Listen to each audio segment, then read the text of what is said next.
Después hay otro tema muy interesante que para una clase entre matemática y literatura, que es contar los volúmenes de la Biblioteca de Babel. Es decir, Borges da una cantidad de datos precisos de cómo están escritos los volúmenes, con la cantidad de letras, etc. Y se han hecho trabajos donde se trata de contar cuántos volúmenes habría, ¿no?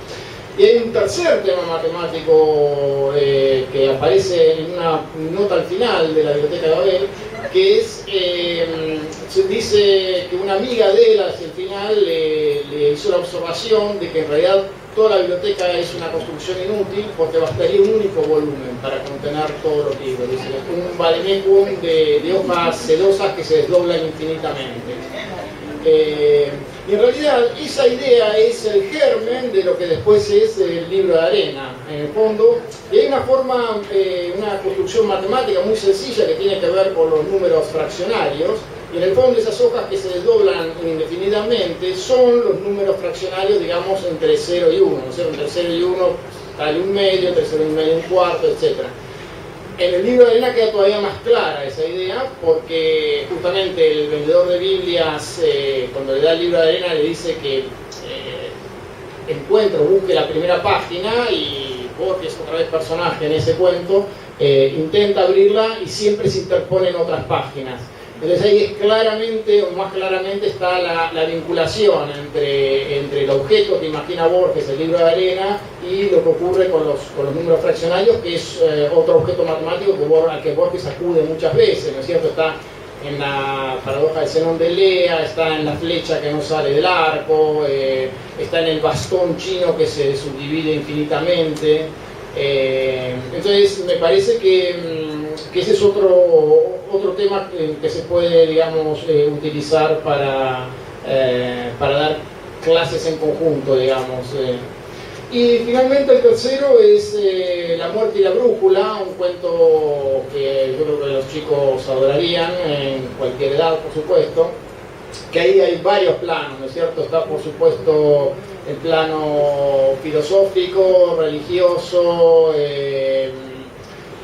incluso están los matones de los suburbios, el Diojano, o sea, hay una mezcla de elementos muy original, muy borgiana, ¿no? En general en nuestra literatura hay realismo, mundo fantástico, ¿no? Y en este cuento hay una mezcla. El mismo Borges en su literatura suele tener esa especie de separación entre cuentos de orilleros y cuentos más filosóficos, digamos, pero aquí hay una mezcla muy, muy interesante de los dos mundos.